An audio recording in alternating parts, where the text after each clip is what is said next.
Morning, glory, America. Bonjour, hi, Canada. I'm Hugh Hewitt, inside the Beltway live on this Wednesday morning.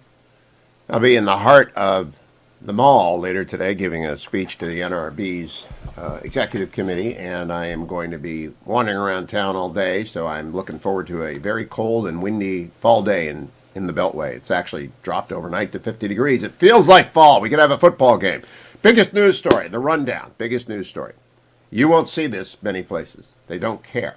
Big media does not want to focus on what I think is an urgent situation because it should embarrass and discredit President Biden and everyone associated with him.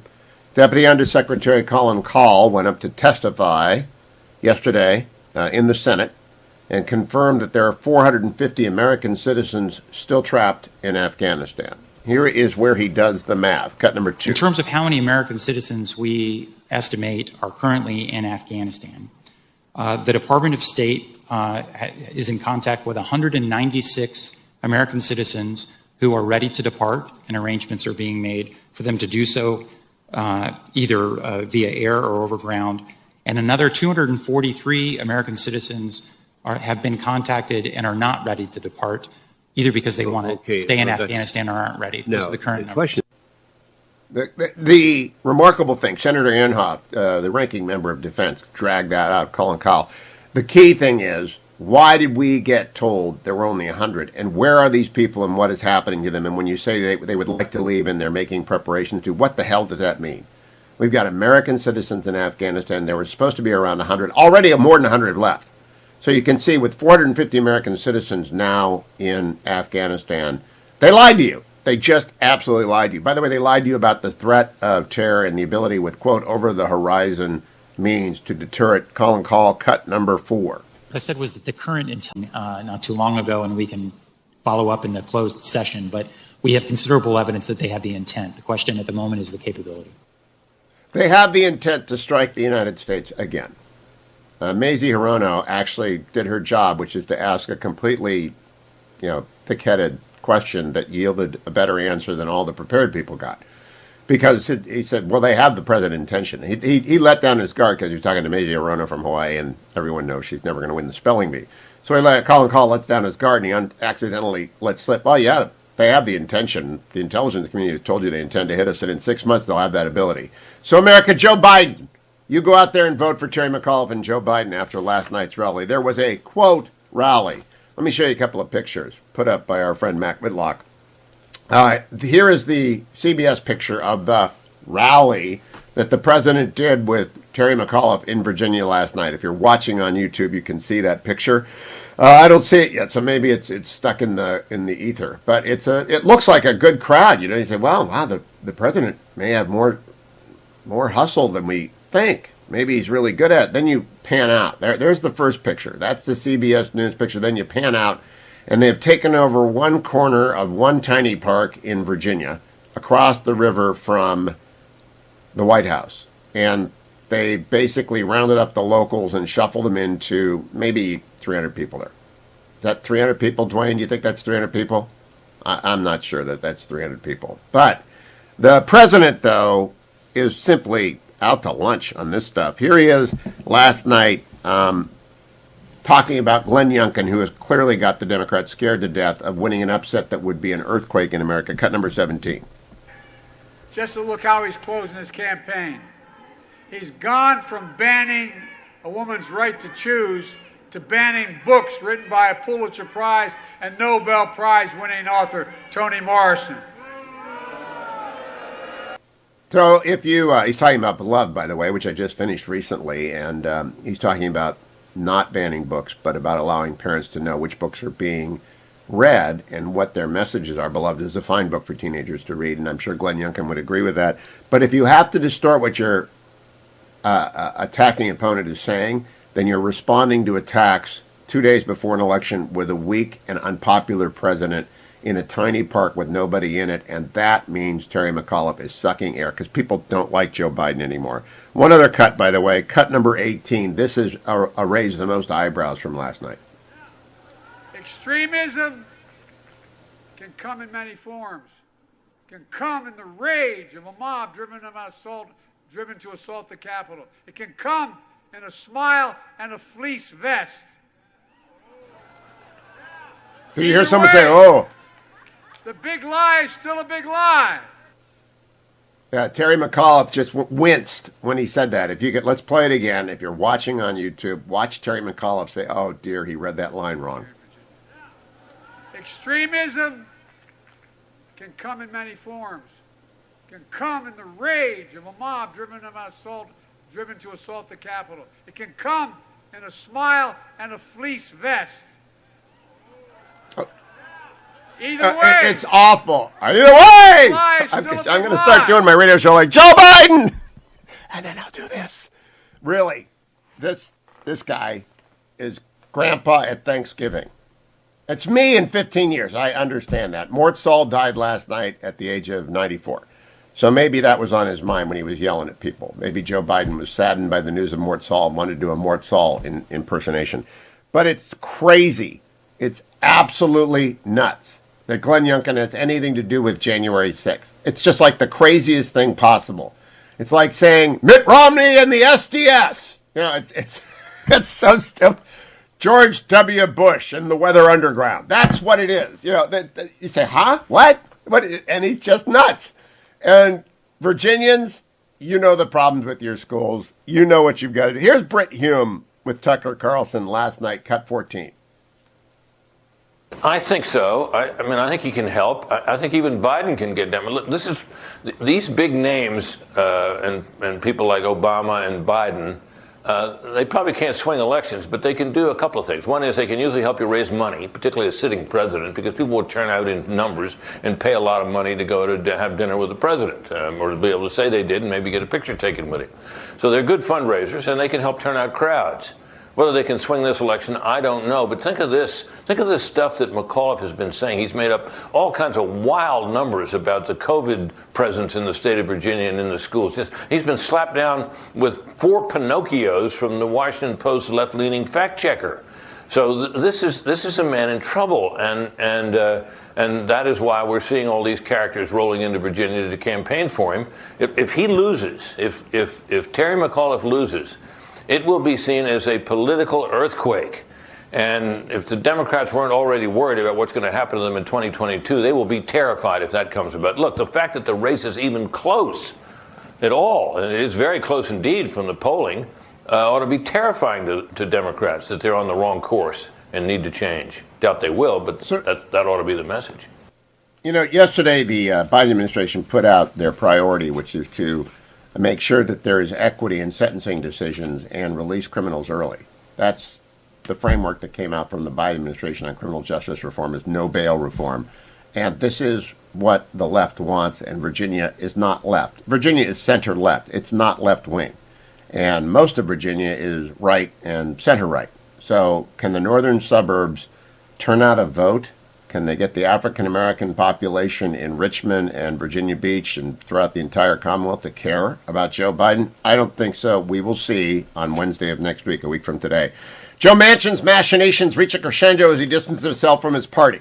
Manchin, I think we'll get to a framework deal.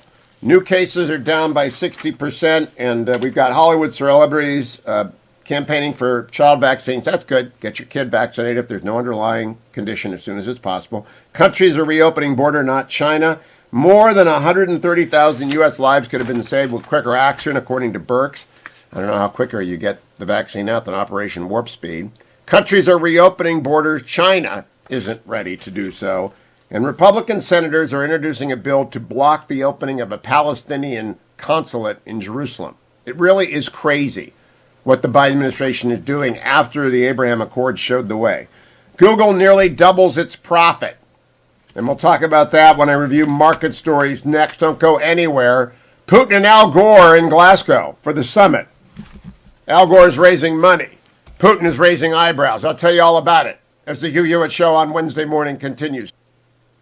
Welcome back, America. Let It Be remastered out in a new form today, so we'll borrow some bump music from that. I'm Hugh Hewitt, live inside the Beltway on this Wednesday morning, joined by Demetri Sevastopulo, who is the U.S.-China correspondent for the Financial Times, who broke the story on China's eye-opening hypersonic missile test 2 weeks ago, then followed with a second scoop on a second missile test. Good morning, Demetri. Welcome to the Hugh Hewitt Show. Good morning, Hugh. Thanks for having me. First, I want people to know they can follow you on Twitter, and they should, at Dimi, D-I-M-I. I want to salute you for getting an actually usable Twitter handle. Did you do that when it launched? I didn't. Someone else had it, but they never used it. And I petitioned and said, hey, I'm an Irish Greek guy who'd love that handle. Someone else has it, doesn't use it. And Twitter very kindly gave it to me after it had been dormant for a few years. Well, good for you. Dimi is a great, great Twitter handle. Demetri, walk us through where am I talking to you today? I never know where the Financial Times people are. So I'm based in Washington, D.C., just out in the suburbs of the swamp. I probably go past you on the bike path every day. So, Demetri, tell us about the first scoop, then the second scoop, and the reaction. I brought it up at the Senate debate on Sunday night in Ohio among the 6 Republican candidates. And I must say, none of them are really aware of its significance. Well, so what happened was on July 27th, China tested a really interesting capability. They launched a Long March rocket, which is the rocket they often use for their space programs. But on that rocket, they had something called a hypersonic glide vehicle. And the best way to think about that is it's kind of like a space shuttle in the way it flies and maneuvers. The rocket brings the space shuttle or the hypersonic glide vehicle into lower orbit. It went around the Earth. At some point, the glide vehicle detaches from the rocket, and then it sped down towards its target. We're told that it missed its target by a couple of dozen miles. But what was significant was it was the first time that China used this technology to go around the Earth once. And something that they did during that flight, and we still don't know what it is, really freaked people out of the Pentagon because they don't know how China managed to accomplish whatever capability it was. So it really, really stunned people because they thought, here's just a really, really good example again of where China is making massive, fast developments in its military program that for some reason, year after year after year, keeps stunning the U.S. military and intelligence establishment. And then the second test we have to know less about, but on August 13th, there was a second test of some kind of a hypersonic weapon, and we're still trying to get some of the details on this. But what's really interesting is literally about half an hour ago, just before we came on, General Mark Milley, the chairman of the Joint Chiefs, has actually become the first American official to confirm this. And in an interview on Bloomberg Television, he said, I'm quoting, "What we saw was a very significant event of a test of a hypersonic weapon." He said, "I don't know if it's quite a Sputnik moment, but I think it's very close to that. It has all of our attention." So this is a big deal, and this is the first U.S. government confirmation that China did this. Wow, you were way ahead of the curve, Demetri, and so congratulations on the scoop. Now, if Mark Milley is out there saying if Mark Milley is out there saying that this is a significant moment, I don't know if it's a Sputnik moment, that means it is a Sputnik moment, and that means we don't have anything to do about it, right? We have no defense against this. Yeah, so the interesting thing about, the U.S., Russia, China are all developing different kinds of hypersonic weapons. And, hypersonic weapons are basically weapons that can travel at 5 times the speed of sound and beyond. They can go much faster than that as well. What makes them really interesting and important and very concerning for the U.S. is that they're maneuverable. They're a bit like a cruise missile, but they can go much further and faster. And you can change direction, you can change trajectory. So if you had a Chinese hypersonic missile or one of these glide vehicles that came into the atmosphere and started coming down towards Los Angeles or Washington, D.C. or wherever, it's much, much harder for any kind of missile defense system to target and intercept the incoming missile because it can maneuver, it can fly around. And, U.S. missile defense systems have been developed for a long time, even in tests where the military knows the launch point, the trajectory, the timing and everything. They still only have, I think slightly over 50% success rate in intercepting incoming missiles. So if you have something that you don't know the timing until it's been launched, it can maneuver as it's coming close to its target, it's a big deal. And the other thing that China demonstrated in this test, they used an old technology that the Soviets actually developed in the 60s, deployed for a while, and then stopped after some arms controls agreement came into place with the U.S. And essentially it allows missiles to come in over the South Pole. And the vast majority of U.S. missile defenses are actually aimed at missiles, essentially rogue states, North Korea, Iran. missiles coming in over the North Pole.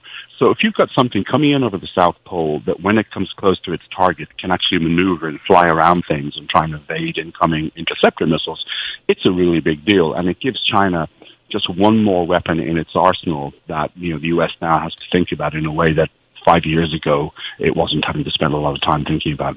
It greatly complicates everything in terms of missile defense. Ohio, along with Wisconsin and Michigan, were attempting to bid Ohio at its Ravenna Armory. We're attempting to get the next phased array of missile defense put in there. I don't know that that even makes a lick of sense anymore if we're looking in 5 years at a hypersonic China that can come in over the South Pole. All those sites were being studied because of their utility against North Pole missiles. Now they can come over the South Pole. Talking to Demetri Sevastopulo of the Financial Times. I want to play you, Demetri, Jake Sullivan yesterday at a White House presser, cut number 6. From the U.S. president's perspective, President Biden does believe it's important that he have the opportunity to have a face-to-face engagement with Xi Jinping, and if it's not possible in person because of Xi's travel constraints, doing it by virtual meeting is the next best thing. That's what we're intending to do, and we're intending to do that because in an era of intense competition between the U.S. and China, intense diplomacy at the highest levels, leader-level diplomacy, is vital to effectively managing this relationship. Now, I appreciate that Jake Sullivan wants a meeting between Xi and Biden for the benefit of Joe Biden, but Demetri, isn't that embarrassing to have to sort of ask for it at a press conference in the White House? Well, so I think one of the interesting things that happened this year is that the Biden administration, when it came in, kind of played tough and said, we're not going to talk to the Chinese just for the sake of holding talks. We want to make ourselves stronger at home before we engage with them. They decided about 6 months in that they actually wanted to talk to the Chinese at the leader level because lower level conversations between, Secretary of State Tony Blinken and Jake Sullivan, who you just rolled the tape on, and their Chinese counterparts, basically produced nothing concrete that the U.S. was happy about. So they decided to try and do this meeting with Xi Jinping. But the Chinese were a little bit reluctant in the beginning. They were kind of giving the U.S. a taste of their own medicine. So I think now we're in a place where I think actually both leaders want to talk. But the really important question is, what are they going to achieve? What does the U.S. actually want to get out of China? What are Biden's goals when he talks to Xi Jinping? And can they be effective? And I think, just to circle back to how this links into the hypersonic weapons test is, China has, or the U.S. clearly still has more leverage over China than vice versa, but that kind of gap is shrinking. And I think these kind of tests just reinforce that the U.S. in some areas is losing leverage, and which makes it a much more complicated problem frankly, for any American president to deal with. And, right now, we've got a very tense situation over Taiwan, which I'm sure we'll talk about. And so all of these things tie together, and I think it's a pretty dangerous period. It's very, very dangerous period of time, and it's going to be that way. We're in the second Cold War. I talked about this with Dr. Jerry Hendricks. Captain Hendricks is a naval historian and has written extensively on hypersonic. It's very destabilizing, but there's only really one response, which is you got to get your own hypersonics. And Demetri Sevastopulo, where is the United States hypersonic effort? There was a big push at the end of the Trump administration to overcome institutional obstruction within the Pentagon to hypersonic development, and they finally rolled over Esper, who didn't get it, and they got it going. What's going on? So I think there's a recognition on the U.S. side that while in many, many, many areas the U.S. is still ahead of China in its military capabilities, that hypersonics is one of the areas where China is making big advances. And, there's money starting to flow into it. I think the U.S. was relatively slow, and the Russians and Chinese had the edge. And I think this test is going to reinforce calls for basically the Pentagon to spend more money on missile defense, to spend more money on hypersonic weapon development. And I think also Congress is going to be much more willing to provide the money to do that. So I think in that sense, this Chinese test is probably a game changer. Yeah, there is a real missile gap, unlike the 1960 gap invented by Jack Kennedy to campaign against Nixon and Eisenhower by extension. There is a real missile gap right now. So, Demetri, last question. You anticipated it correctly. The Center for New American Security put out a war game yesterday. We lose on a Taiwan conflict. Again, we always lose on a Taiwan conflict. Admiral Stavridis confirmed that for me. Taiwan has been under increasing pressure. The Olympics are coming up. Everyone has Sochi Olympics in the back of their mind. And 4 years ago, right after they closed, Putin marched into Crimea and took a lot of eastern Ukraine. What is the sense around the Pentagon about the urgency of the defense of Taiwan issue, and what about Joe Biden's blunder and walk back last week? Well, so at the Pentagon, I think there's mixed views. So Admiral Davidson, who was the head of Indo-Pacific Command until just before the summer, he said in March that he thought that China would take military action against Taiwan within 6 years. General Mark Milley, who we just talked about, he's more sanguine, says, no, they're not ready. It's not going to happen soon. But then there's a range of views in between. And I think there's a sense that while Xi Jinping is probably not going to do something over the next year because he's gearing up for what the Chinese call the 20th Party Congress, where he's expected to get an unprecedented third term as the leader of the Communist Party and the president of China, it would be highly unlikely that he does something before that. But I think people are worried about after the Beijing Olympics in February, after the Party Congress at the end of next year, does Xi Jinping then feel emboldened to do something? A lot of people will push back and say it would be too detrimental to the Chinese economy. He's not going to take the risk. But then others will say, well, look at Hong Kong and how quickly Xi Jinping has cracked down on Hong Kong. There are other places where people didn't expect China to do what it's done so quickly, and therefore you have to be even more vigilant about Taiwan, and you can't assume that nothing's going to happen. So I think that there's real concern about that. I'm sorry, what was the part of the question? We're out of time, Demi. So I will just say that Taiwan issue should be front and center for everyone because General Secretary Xi has ambitions like Joe Biden, but his ambitions are to be Mao, and Joe Biden's ambitions is to be FDR. We don't need FDR. We need Winston Churchill and Reagan right now. And Demi, you are very crucial to that. Demetri, Sevastopulo, thank you. Come back. Morning glory, America. Bonjour, hi, Canada. Hugh Hewitt live inside the Beltway, standing by for the next governor of Virginia, Glenn Youngkin. Glenn Youngkin is barnstorming out there, and I look forward to talking to him about the message in the crowds. It looks very good for Glenn Youngkin right now, even though it's a big ask to take a state that voted for Joe Biden by 10 points and flip it red. But the Virginia school issue is all-encompassing. As Virginia's schools go, so goes the country school. And if the moms of Virginia and their husbands and their adult children get out and vote for Glenn Youngkin, the absurd school policies on CRT, but more importantly on the quarantine and COVID, will change, and we will get to normalcy, and children will not be abandoned to the vicissitude of educrats across the country. But you need to get Glenn Youngkin elected. Now, Glenn Youngkin was attacked last night by Joe Biden in loud, crazy terms that immediately lit up the internet. Just as I was going to bed, I see that everybody is talking about Joe Biden going way over the top into hysterical shouting. And this is what the president said last night about Glenn Youngkin, who's a center-right, amiable, very smart fellow. Cut number 17. Just to look how he's closing his campaign. He's gone from banning a woman's right to choose to banning books written by a Pulitzer Prize and Nobel Prize winning author Toni Morrison. Of course, the Glenn Youngkin has not proposed that. He also was attacked this way by Joe Biden last night. Cut 18. Extremism can come in many forms. It can come in the rage of a mob driven to assault the Capitol. It can come in a smile and a fleece vest. This is the most absurd thing I've heard in the campaign. I am joined now by the next governor of Virginia, Glenn Youngkin. Good morning, Glenn. How are you?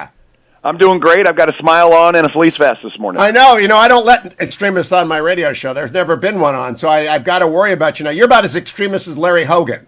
And everyone in Virginia will understand that immediately. Why is the president shouting at you, Glenn Youngkin? Well, because it's the last-ditch effort of a failing campaign. I mean, they are desperate.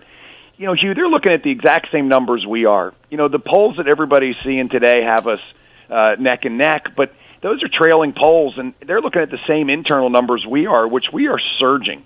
And the polls are going to be coming out over the next few days are just going to show exactly what's happening is us moving ahead, well ahead, and they're just grasping for their last-ditch efforts. They're doing what they only thing they know to do, which is to literally go back to the the 43-year playbook that Terry McAuliffe wrote for the Democratic Party. He wrote this. I mean, he's the godfather of all of this. He wrote it, and so they have to go back to their dog whistle issues of accusing people of being extremist and calling us racist and everything else. It's all they got. It's all they've got, and it's not working. Virginians aren't buying it, Hugh. They're not buying it. Now, I was explaining to the audience, Glenn Youngkin, that as Virginia's schools go, so will the schools of the rest of the country. In other words, if you arrive in Richmond with the authority and the ability to get schools into a coherent situation, both as to CRT and to COVID, it will spread. It will spread across the country. So it's up to Virginia's moms to put you in. How do you feel about that? Well, this is the defining issue down the stretch, because at the end of the day, Terry McAuliffe can't explain why he thinks parents shouldn't have a role in their kids' education. He just can't do it because there's no explanation. All he wants is big government to stand between parents and their kids so that they, in fact, can continue to do what the left, liberal, progressive party wants to do, which is to keep individual rights in the drawer and have big government decide everything. That's what it is. And oh, by the way, Hugh, this education issue flies right in the face of the entire left establishment. I mean, it's not just big government, it's Hollywood, it's everybody else. And so this is why down the stretch here, this basic issue of parents having a fundamental right to be engaged in their kids' education is one that Terry McAuliffe can't explain, because he knows the answer is just so offensive to so many people, why he thinks big government should impose on parents' rights, and why parents are all standing up with us. I mean, this is not a campaign, it is a movement now. It is a movement, and I was called last night by my daughter, who saw my schedule, and said, please ask Glenn Youngkin if he will get the Virginia schools some common sense on COVID. Now, 2 of my 3 grandchildren have COVID, but the oldest one, who hasn't and has tested negative 4 times, can't go to school for 24 days in Virginia. And so I'm curious, Glenn Youngkin, have you heard the quarantine rules along with the CRT in Loudoun County, along with the attempt to marginalize parents at Terry McAuliffe? Have you heard that the COVID rules are driving moms crazy? Yeah, I mean, parents have had it. They've just had it across the board. I mean, think about it. It started with parents standing up for one simple, basic request: open our schools. And last spring, the left, liberal, progressive leaders wouldn't open the schools when we saw schools open across the country and Virginia's kids were falling behind. And then all of a sudden they got to see during this pandemic what was being taught to their children, and said, wait a minute, you're teaching my children what to think? No. You got to teach my kids how to think. That's my goal. It's my right to tell my kids and discuss at dinner tables what we think as a family. And then all of a sudden, here we have the schools again. I had parents yesterday walking up, I got to get my kids back in school, please. They're being sent home for no reason. At the end of the day, Hugh, this is fundamentally about parents' rights. And Terry McAuliffe doesn't believe that parents should have any. And it's not about anything else. They're going to conflate this issue with a whole bunch of other topics because it's all they've got. And let me just be really clear. Parents have a fundamental right to be engaged in their kids' education, and Terry McAuliffe doesn't believe so. That is what he said. He's attempted to run away from. It's always a good rule of thumb that if your opponent is talking about you and your arguments on the closing stretch, you, Glenn Youngkin, are winning. Now, over the weekend, I don't know what they're going to hit male TV with. I saw President Obama pop up during the Browns game on Thursday night, so I'm sure they're flooding the airwaves. But you have got a bus tour going. I don't know where you are today. Your schedule's remarkable, and poor Terry McAuliffe is limping around the Virginia Arlington Park, which is 5 minutes from the White House, and calling it a campaign stop. And they barely had 1,000 people there. I think they had 300 people there. What do you do in the final days with the weekend ahead of you, with the last sprint ahead of you? Well, we're on day 5 of a 10-day bus tour, and it is so much fun, Hugh. First of all, the crowds are huge, and today we're in Roanoke, and we travel around Roanoke. We end up in Christiansburg tonight. The crowds are huge, and I'm meeting with voters, and it's not just Republicans, it's independents, it's Democrats. I mean, Hugh, we are winning the independents by double digits. Democrats are literally flocking to our side, and this is because we're talking about the issues that are most important to Virginians. Yes, schools and parents' rights, but also low taxes and the best jobs and safe communities. And oh, by the way, how about government that works for us and doesn't tell us what to do all the time? This is what Virginians want to talk about. And this is why Terry McAuliffe, all he can do is bring in another personality after another personality, throw rock concerts or anything he can do in order to try to get people to show up. but people aren't not showing up for him because there's no energy, there's no enthusiasm, and there's no desire to have Terry McAuliffe back as their next governor. Now, we cover Virginia with this show, so I want to know, is early voting still underway in Virginia? I voted for you for weeks ago. I'm a Virginian. I voted for you weeks ago. Is early voting, like I use, still available to people? It is. Early voting is still available. Please come vote. It'll be open through into the weekend, but then it'll stop on Monday, and then we'll have the final day on Tuesday, November 2nd. And I invite everybody to come out and vote. What we're seeing in early voting is that turnout from Terry's supporters is way down. It's much lower than anybody could have possibly anticipated. Turnout for me continues to be strong, and it's just showing up in every single aspect of this race, from polls to early voting to enthusiasm and events. And there's something big happening. We're about to make a huge statement that Virginians are going to stand up and make a big change for a new day, for a day where Virginia soars and doesn't settle. And that's what Virginians are after. If you campaign like a king, as Terry McAuliffe has, you end up being a beggar of votes on Tuesday, and that's what's going to happen. I mean, he just thought he was going to walk into this race, Glenn Youngkin. So my last question to you is, in terms of what you can do quickly about the schools, because, you got the Loudoun County violence, the assaults inside of school bathrooms. You've got the CRT issues all over the state. You've got the quarantine. How quickly can you move on the education front when you win if people turn out and vote for you on Tuesday? Well, quickly, we're going to announce a new Secretary of Education and a new superintendent, state superintendent of the schools by December 1st. We're actually going to call for a task force of school leaders, teachers, students, parents, law enforcement to be convened and meet during December and January and add to our day one plan. But our day one plan is really clear. On day one, we're going to raise expectations. We're going to make sure that schools are well funded. We're going to raise teacher pay. We're going to fund into crumbling buildings. We're going to fund into special education. We're going to press forward and launch our charter school initiative, which is for 20 new innovation charter schools on day one. And we're going to work on curriculum on day one. And we are going to, in fact, change curriculum. We're not going to allow critical race theory in our schools, and we're going to teach all history going forward. Glenn Youngkin, great to have you on. I'll talk to you again before the campaign wraps up on Tuesday. A couple of times, I hope. Hey, Virginians, get out and vote early today. I've already voted. Go vote for Glenn Youngkin. Do your part to turn Virginia around and get the schools back to common sense curriculum and back getting kids into classes. I'll be right back on the Hugh Hewitt Show. Welcome back, America. Let It Be album being re-released today, redone and all that kind of stuff. 53 years old, so it's older than Mike Gallagher, Congressman extraordinaire from Wisconsin. It's about as old as Aaron Rodgers and about as relevant as the Packers' chances this year's Super Bowl, where the Browns will be at SoFi Stadium in L.A. in February. But Congressman Gallagher is smart, is up to speed on hypersonics. Good morning, Congressman. You heard about General Milley? I tried to avoid hitting you with direct assault and giving you a chance to respond. I appreciate that. I did hear about General Milley's comments. I'm glad that he's talking about this in the serious terms it demands. It also confirms Demetri's reporting and the Financial Times article. And my hope is that General Milley is being very clear in his meetings with the White House about the nature of this test, the implications, and therefore about the nuclear posture review and the missile defense review, because the Biden administration has said in its interim national security strategy that they actually want to reduce the role of our nuclear forces in our security. Well, China certainly feels different about its security. It's made massive investments in its nuclear capabilities, to say nothing about the conventional applications of this weapon.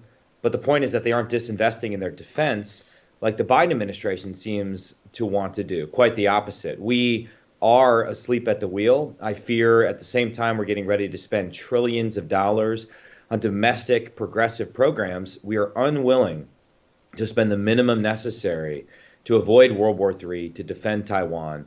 And that's the final thing I'd say, Hugh. I think it's useful to view all of this through the prism of a Taiwan scenario, because you start to dig into what this means. The fractional orbital bombardment system China demonstrated, it's not necessarily a precision weapon in this case. It's an area weapon meant to take out a large target like an oil refinery or a weapons manufacturing center domestically in the United States. It's meant to intimidate a civilian population. It's trying to get us to sit out the invasion of Taiwan. That's what they're trying to do. They're trying to demonstrate that they can hit us at home. And that's why they did this test in a way that everyone could see it, to send that very dangerous message. So I want to play for the audience that wasn't listening last hour when I interviewed Financial Times correspondent Demetri Sevastopulo from the Pentagon about what General Milley said earlier today, or it was released today, to David Rubenstein on Bloomberg. Cut number 21, General Milley. Well, what you saw, and I don't want to get too much into the classification of what we saw, but what we saw was a very significant event of a test of a hypersonic weapon system. And it is very concerning. I think I saw in some of the newspapers they used the term Sputnik moment. I don't know if it's quite a Sputnik moment, but I think it's very close to that. So it's a very significant technological event that occurred, or test that occurred by the Chinese. And it has all of our attention, and we're paying it. But that's just one weapon system. The Chinese military capabilities are much greater than that. They're expanding rapidly in space, in cyber, and then in the traditional domains of land, sea, and air. And they have gone from a peasant-based infantry army that was very, very large in 1979 to a very capable military that covers all the domains and has global ambitions. So China is very significant on our horizon. But can I presume that the United States has thought of doing a hypersonic missile as well, and that we are not caught completely flat-footed in our ability to maybe produce something like that ourselves? We are clearly experimenting and testing and developing technologies to include hypersonics, artificial intelligence, robotics, and a whole wide range. Now, if you take a step back, what we're in history-wise, is we're in one of the most significant changes in what I call the character of war. But today, with the introduction of precision munitions, the ability to see all over the world, artificial intelligence, robotics, hypersonics, all of these things together, this is an enormous change in the character of war, and we're going to have to adjust our military going forward. Now, Mike Gallagher, when the chairman of the Joint Chiefs says that the CCP's Army, the PLA and the PLAN, covers all the domains and has global ambitions, but does it in tones that aren't alarming, I'm not sure he's not mixing his messages. He ought to be saying, this is a Sputnik moment. We need more money. We need more resources. Did you hear that in his voice? I did not. And I think, as Jerry Hendricks has pointed out, we need to understand that it's worse than Sputnik because we're farther behind than we were on Sputnik, where we were only 6 months away from our first Atlas ICBM launch in 1957. Today, we're not going to be able to get hypersonics in the field until late 22 or early 23. The Raytheon CEO just said we're lagging behind China in hypersonics for years. I would also say there's another key difference that gets to your point, Hugh. If you examine the historical record in the late 50s, the public reaction to Sputnik, both Sputnik 1 and Sputnik 2, varied between measured anxiety and total hysteria. I mean, a lot of what Eisenhower did in the days and weeks following Sputnik was to calm the public and actually harness a lot of the demand for enhanced defense spending in a productive and not wasteful direction. And it did, so though it did force them to reevaluate certain assumptions underlining their U.S. national security policy, it didn't force a massive course change in the way that the metaphor has been used. Eisenhower had been expecting the launch, but was taken aback by the weight of the satellite.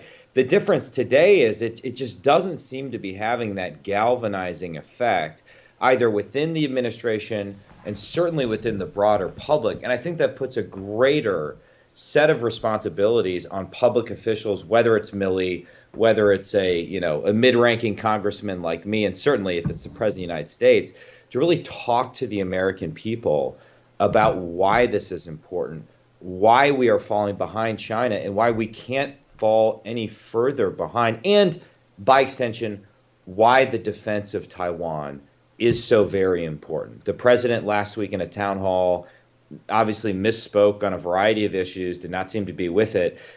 Perhaps the one moment of clarity, accidental though it may have been, was on Taiwan when he said we are committed to the defense of Taiwan. They shouldn't have walked it back, as they subsequently did, because strategic ambiguity, which is our policy right now, I think is doing us a disservice. So I just haven't seen the sense of urgency from this administration that I think we need, because I think things are going to get very, very dangerous right after the Olympics in early 22. Yeah, Demetri was saying, well, most of the Pentagon think it's going to be after the party Congress that reelects him late in the year to a third unprecedented term as president of China post-Mao. I don't think so. I think it's after the people go home and they've got their PR win. Defense Undersecretary Colin Kahl was on the Hill yesterday getting questions from senators about Afghanistan. Here is one of his answers to Jim Inhofe of Oklahoma, cut number 2. In terms of how many American citizens we estimate are currently in Afghanistan, the Department of State is in contact with 196 American citizens who are ready to depart, and arrangements are being made for them to do so either via air or over ground. And another 243 American citizens have been contacted and are not ready to depart, either because they want to stay in Afghanistan or aren't ready. Those are the current numbers. So 439 Americans sit still there. He goes on to talk about the ISIS and Al-Qaeda threat, cut number 4 from Undersecretary Kahl. What I said was that the current intelligence community's assessment is that ISIS-K could potentially develop a capability within 6 to 12 months, and that Al-Qaeda could potentially develop that capability within 1 to 2 years. But it's precisely that threat that we need to remain vigilant against and disrupt.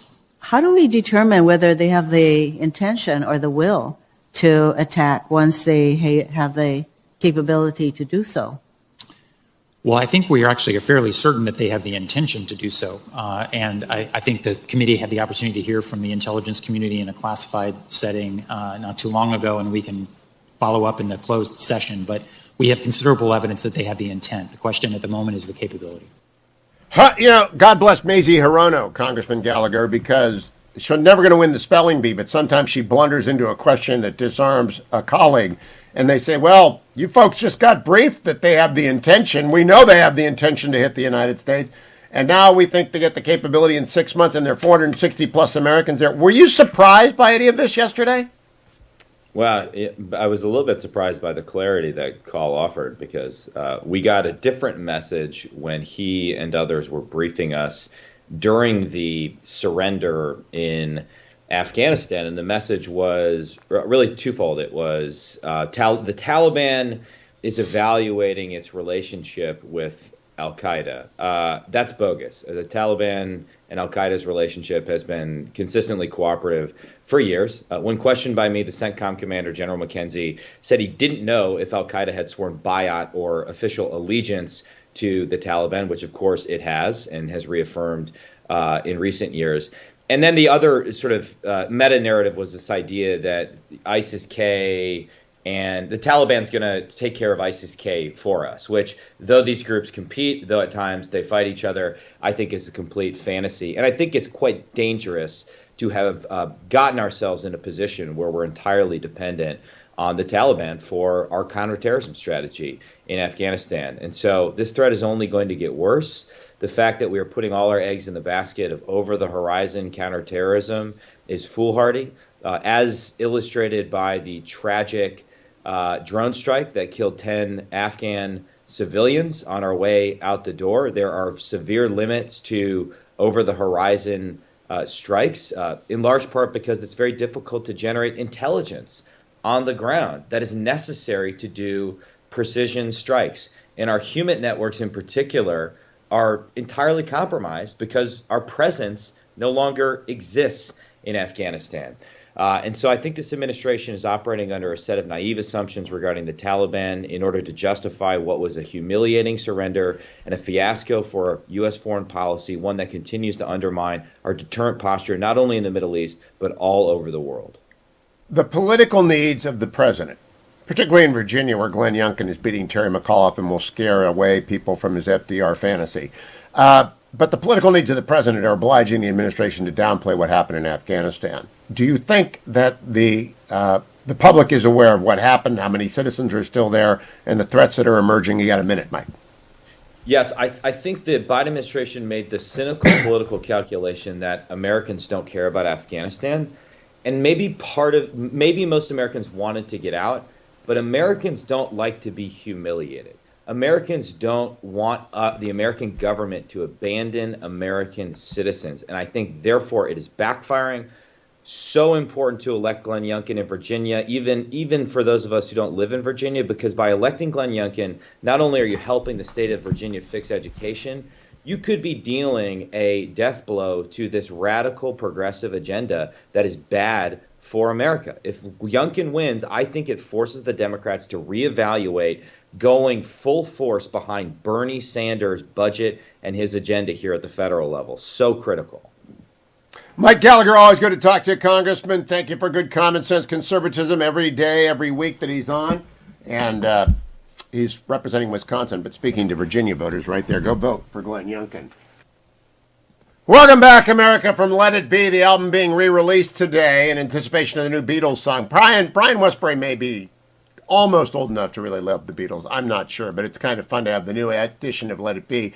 Brian, good morning to you. I tweeted last night a Washington Post story that is about the Democrats' tax on billionaires targeting the 10 wealthiest Americans.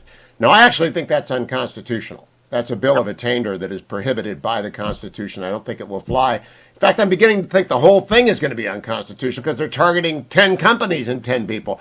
What do you think about that as an economic matter? Yeah, well, first of all, I agree about the constitutionality. I'm not a lawyer. I'm not a constitutional scholar, but that was the first thing I thought. This is crazy. If you actually own, like let's just say you were a trillionaire rancher, all right, and you own cattle, you own land, you own and you own sheep, and then Janet Yellen wanted to come and take 2% away of your wealth away. What would she start doing? Like taking away the legs of your cattle, the corner piece of this land, make a new fence. What would she do with all that? And this is I'm not trying to be humorous about this. This is really serious. You're taking away the thing that creates the wealth. And then let's just go even further. Let's just say, okay, all we're going to do is take away the stock that they own. We don't want the legs of the cattle. We just want the pieces of paper of the stock and the capital gains that they made. And really what they're going after is unrealized gains. So they haven't even been, nobody's made anything yet.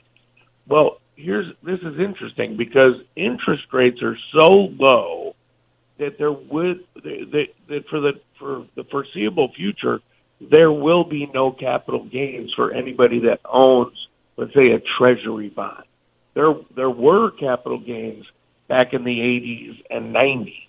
Now there won't be any penalty for owning government debt, but there's a penalty for owning private equity or private, shares of stock. So really, this is a tax on only the wealth that is put into private companies. Interesting. Brian, that's amazing. I hadn't thought about that.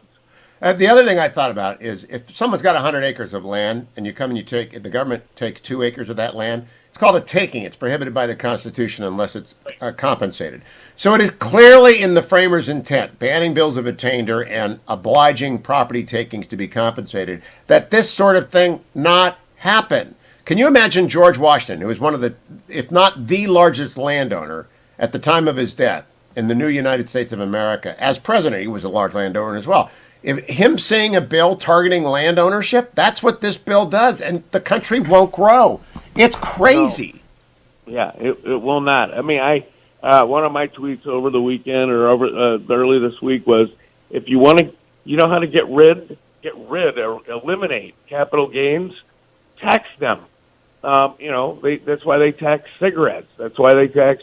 You raise taxes to get rid of things, and that's what they want to. I guess Janet Yellen doesn't like capital gains, and so yes, I think this is unconstitutional. I think but clearly it would favor government debt. By the way, they do that already. If a bank buys a government bond, it doesn't have to put capital aside because the Treasury assumes that the government bond is risk free.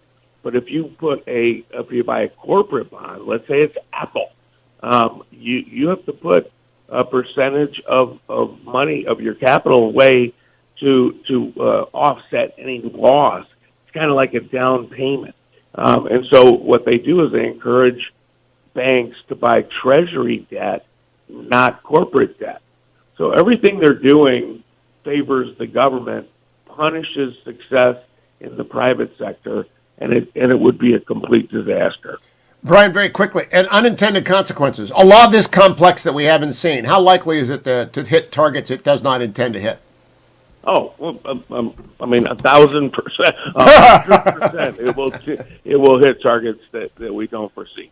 Yeah, my friend Hank Adler writes about this all the time for Bloomberg and for town halls. His CPA is a professor of accounting now. They never get it right, and we don't see the bill, so the accountants can't weigh in, and Brian Wesbury can't weigh in, but he just did. This is a terrible bill, and Democrats, if you're thinking about doing it, you're going to A, fly in the face of constitutional norm, and B, wreck the economy. But Brian Wesbury, you're a common sense conservative. They won't listen to you or to me.